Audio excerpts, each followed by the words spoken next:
23일 3부 이슈 인터뷰 이어갑니다. 더불어민주당이 22대 총선을 압승하면서 이재명 대표 연임설에 힘이 실리는 분위기입니다. 당 안팎에서는 국회의장과 원내대표 후보군의 하마평이 연일 오르내리고 있는데요. 우원식 더불어민주당 의원과 함께 그 이야기 나눠보도록 하겠습니다. 의원님 나오셨습니까? 네, 안녕하세요. 우원식입니다. 안녕하세요. 네. 지역구가 노원을인데요. 합쳐져가지고 굉장히 힘든 선거 하셨을 것 같은데 당선을 축하드립니다. 한 말씀 해주시죠. 감사합니다.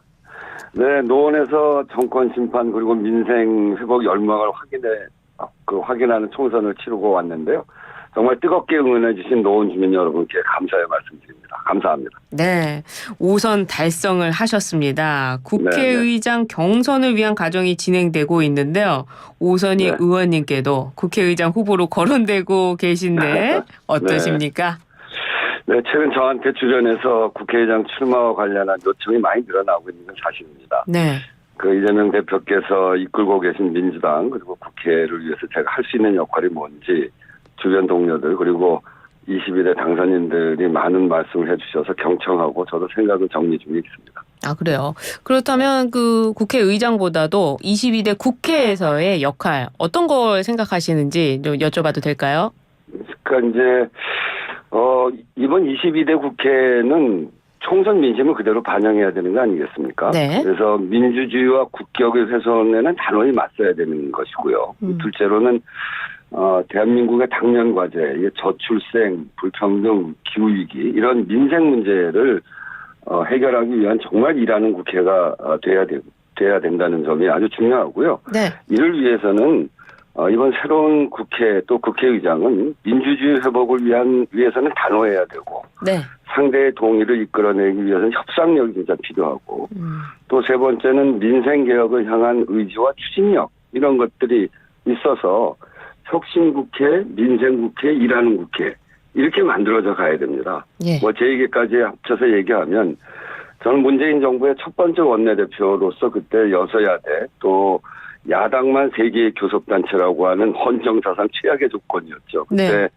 국회에서 정부 구성을 성공적으로 뒷받침해온 그런 경험과 실력이 있어서 제가 감당해야 될 역할이 있다고 한다면 민주당 출신의 국회의장으로서 감당해야 하지 않을까 하는 그런 한참 생각을 정리 중에 있습니다. 아, 그렇군요. 22대 국회에서의 역할이 막중하시다 이런 생각이 드는데요. 네, 그럼요. 아주 중요한. 그렇습니다. 근데 국회의장 후보군이 굉장히 많아서 민주당 내에서는 이 결선 투표제를 도입하자 이렇게 이야기가 나왔는데 그 배경이 있을까요?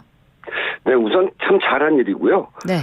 앞에서 말씀드렸듯이 총선 이후에 상권 분립 이라고 하는 국회의 위상 또 그리고 민주주의 회복을 위한 이런 국회의 역할 이런 것들이 커졌죠.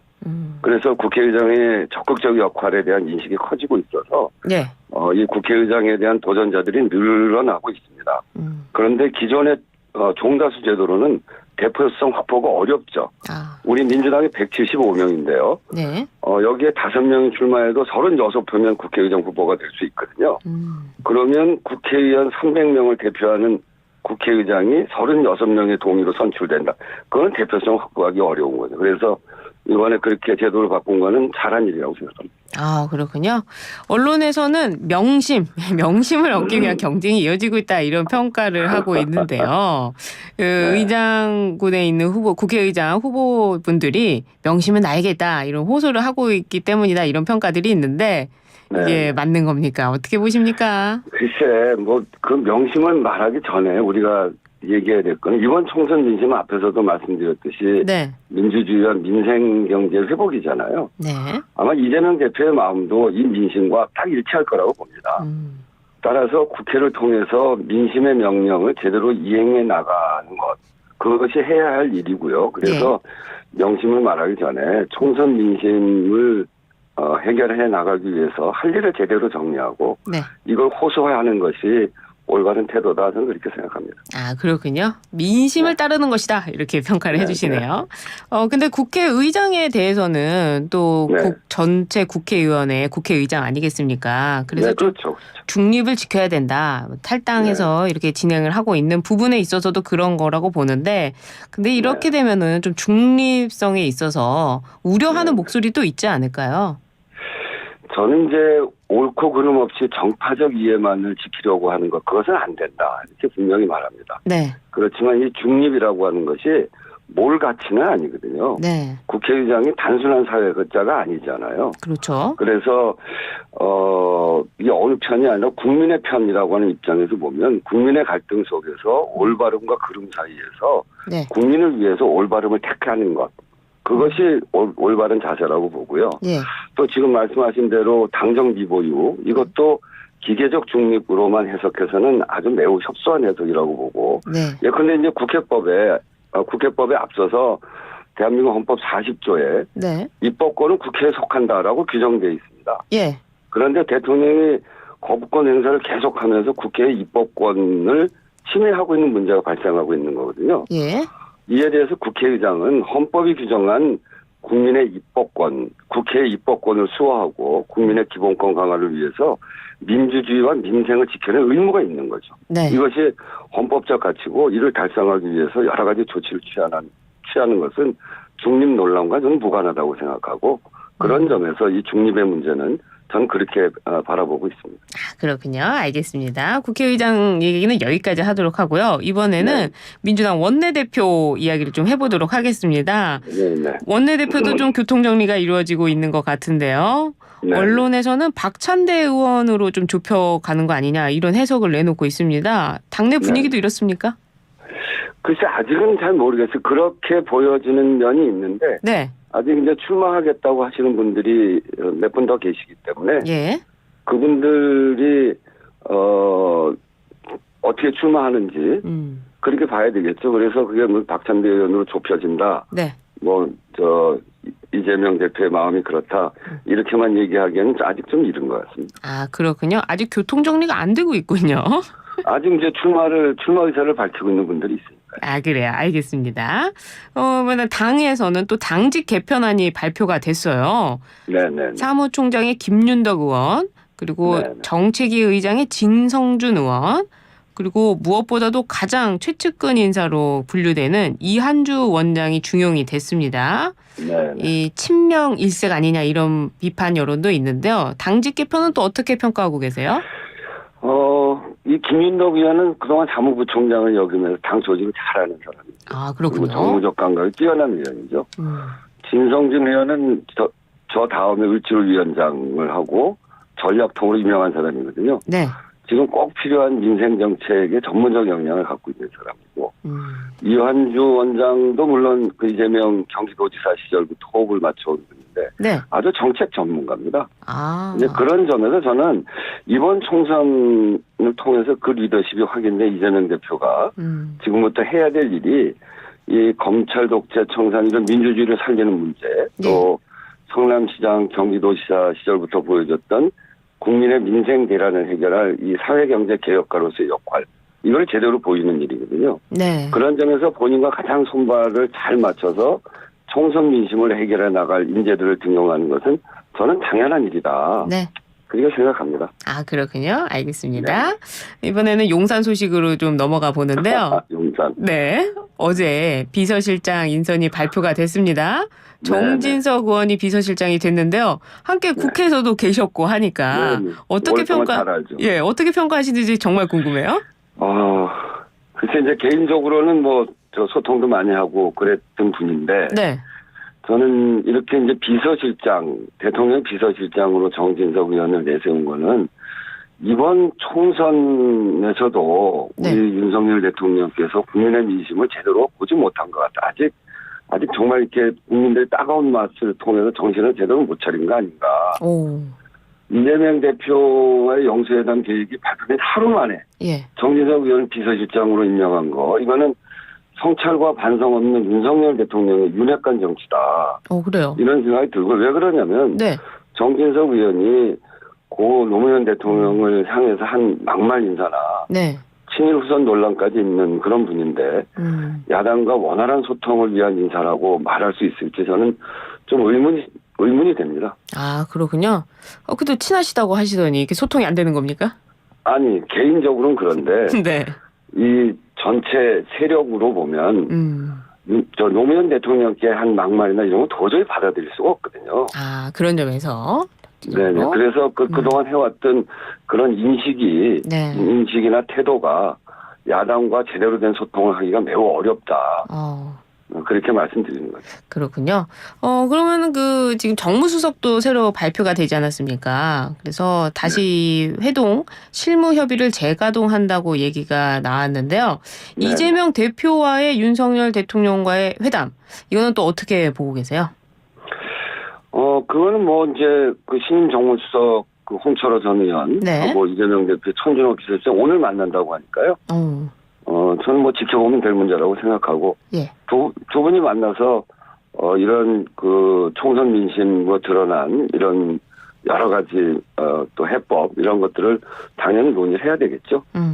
올라가는 의제는 뭐가 될 것으로 예상하십니까?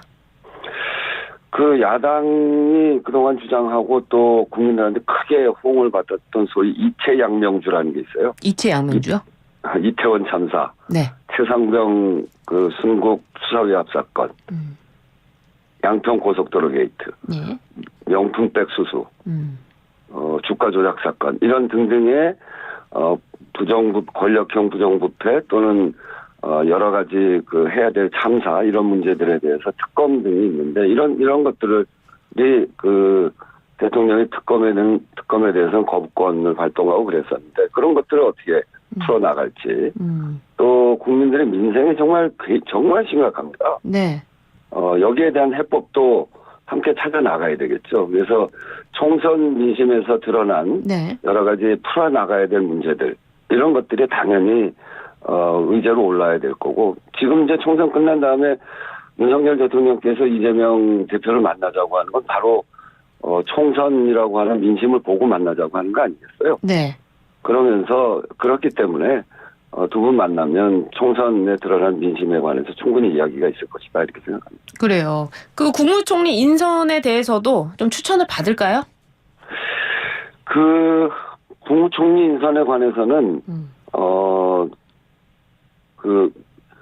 대통령이 먼저 상의를 요청하면 이재명 대표께서 의견을 주시겠지만 민주당이 먼저 대통령의 인사권에 대해서 이야기하는 것은 사실에 맞지 않다고 생각합니다. 다만 이제 제 의견으로는 대통령께서 부디 국민의 어려운 삶을 잘 이해하고 국회를 존중하는 그런 태도를 갖는 사람 그런 사람을 잘 찾아주시기를 그런 원하는 거죠. 현재 논의되고 또 이렇게 올라와 있는 또 언급되고 있는 총리 후보는 제가 보기에는 영 아닌 것 같은데요. 그래요. 박영선 전 장관 총리는 아닌 것 같다. 그 말씀이시네요. 박영선 박영선 전 의원이 글쎄 어떤 선택할지 잘 모르죠. 근데 이게 글쎄 저는 그분이 그런 논의를 했었을지도 잘 모르겠어요. 그러시군요. 알겠습니다. 예. 이번에 한동훈 위원장 소식을 좀 여쭤볼게요. 윤석열 대통령이 이재명 대표뿐만 아니라 한동훈 전 위원장에게도 오찬을 제안한다고 했었는데요. 또 이 한동훈 위원장이 거절을 했습니다. 이런 건 또 어떻게 보고 계세요? 글쎄 두 분이 상하 관계였잖아요 원래는. 오랫동안 그런 관계였는데 지금 이제 만나자고 하는데 안 만나는 거 보면 거기 무슨 굉장한 갈등이 있는가? 이런 느낌이 들죠. 네. 아파서 몸이 안 좋아서 그렇다고 하는데 그건 좀 지켜봐야 될 일이고요. 네. 좀 어색합니다. 어색하다. 네, 그러니까 한동훈 비대위원장 전 비대위원장 그야말로 옛날에 상하 관계에 있었던 그 사람의 건강 상태를 확인하지 않고 만나자고 한 건지. 네. 뭐가 불편해서 못 만나겠다고 하는 건지 되게 어색하잖아요. 그렇죠. 예. 그래서 굉장히 이상하게 느껴집니다.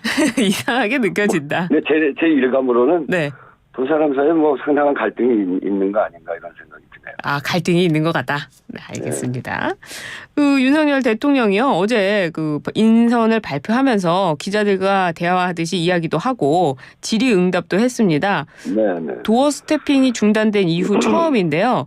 소통을 많이 지적했잖아요 민주당이. 바로 이런 부분에 있어서 좀 변화가 있다 이렇게 평가를 하시는 건가요? 글쎄 전에하고는 조금 다르잖아요. 네. 근데 원래 대통령이 비서실장 발표할 때는 본인이 다 나가서 했던 거예요. 아, 뭐 그렇군요. 특별한 건 아닌데 네.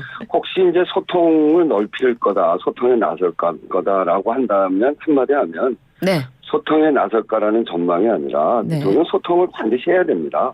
그리고 더더욱 넓혀가야 되고요. 네. 지난 4월 17일 국민의힘 상임고문단도 윤재욱 권한대행을 만나서 네. 불통이 총선 참패 원인이다 이렇게 지적했잖아요. 네. 저도 한마디 고언을 붙이면 이번 총선 민심을 확인한 상태에서도 대통령의 말씀은 국정 기조는 올바랐는데 홍보가 잘 안 돼서 국민에게 전달이 잘 안 됐다. 네. 이렇게 얘기를 하시더라고요. 네. 근데 그 정도의 태도를 가지고 소통을 해봐야 저는 소용없다고 생각합니다. 국민을 위한 국정 기조의 대혁신. 예. 이게 이번 총선 민심이거든요. 예. 총선 민심을 받아들여서 국민을 위한 국정 기조의 대혁신이라고 하는 반성과 성찰과 함께 소통을 넓혀가야 된다. 그래야 나머지 기간에 그 원만하게 국정 운영해 갈 수 있다 이렇게 생각합니다. 전제가 필요하다 이런 말씀이시네요. 네. 그런데 어제는 뭐 언론과 인터뷰에서 정치하는 대통령이 되겠다 이렇게 또 언급을 했다고 합니다. 네. 그 쇄신을 강조하면서 변화된 모습을 보이겠다 이렇게 그 마음을 먹었다고 하는데 네. 이것도 부정적으로 보고 계십니까? 아니 그 좋은 얘기예요. 좋은 얘기군요. 전에는 뭐 저 정치보다 이념이다 뭐 이렇게 얘기를 했는데 네. 이제는 정치를 하겠다 이렇게 얘기를 하니까 근데 그 정치의 실체가 뭐냐 하는 게 중요하죠. 그냥 사람 만나고 소통하고 네. 또 뭐 얘기 들어주는 척하고 이걸 정치라고 생각하면 진짜 정치를 잘 모르는 겁니다. 저도 이제 국회에서 5선을 했는데 예. 진심이 그대로 다 드러납니다. 대화 도중에. 그래요. 그러니까 진심이 바뀌어야 되거든요. 진심이 바뀌는 거는 지금 말씀드린 대로 이번 야당이 총 192석을 받았잖아요. 네. 192석은 여기에 8석만 합쳐지면 큰 사단이 일어날 수도 있다는 거예요. 국민이 그렇게 준 거거든요. 네. 그러니까 이 192석의 민심이라고 하는 건 무시무시한 민심입니다. 국정기조를 다 바꾸고 국민의 고통스러운 삶을 보고 민주주의를 제대로 회복하고 검찰 독재 같은 건 생각도 하지 마라. 네. 이런 거 아니겠어요. 근데 그거를 하지 않고 정치를 하겠다. 소통을 늘리겠다. 다 소용이 없다는 겁니다. 그래서 예. 정치를 국민을 향한 우리의 역사를 향한 우리의 민주주의를 향한 제대로 된 그 철학의 기초 위에 정치를 해야 그 정치가 제대로 된 정치가 되는 거거든요. 네. 정치라는 게 나쁜 뜻이 아니잖아요. 정치라는 게 그렇죠. 굉장히 좋은 의미를 갖는 건데 네. 세상을 바르게 하는 거 아니겠어요? 그렇게 하려면 진심이 그렇게 변해야 된다. 진심이 변해야 된다? 진심이 변하지 않으면 네. 그게 다 드러나게 돼 있습니다. 그렇군요. 알겠습니다. 200석 됐으면 큰일 날 뻔했다. 이렇게 말씀해 주셨는데. 200석 되면 이제 그 정권의 입장에서 보면 굉장히 어려움에 처하는 거 아니겠어요? 그러니까 말입니다. 근데 이제 그런 네. 바로 한계점까지 임계점에 차 있다는 거를 네. 그런 민심이라고 하는 것을 정확하게 인식하셔야 된다. 이런 얘기죠. 알겠습니다. 감사합니다. 네네.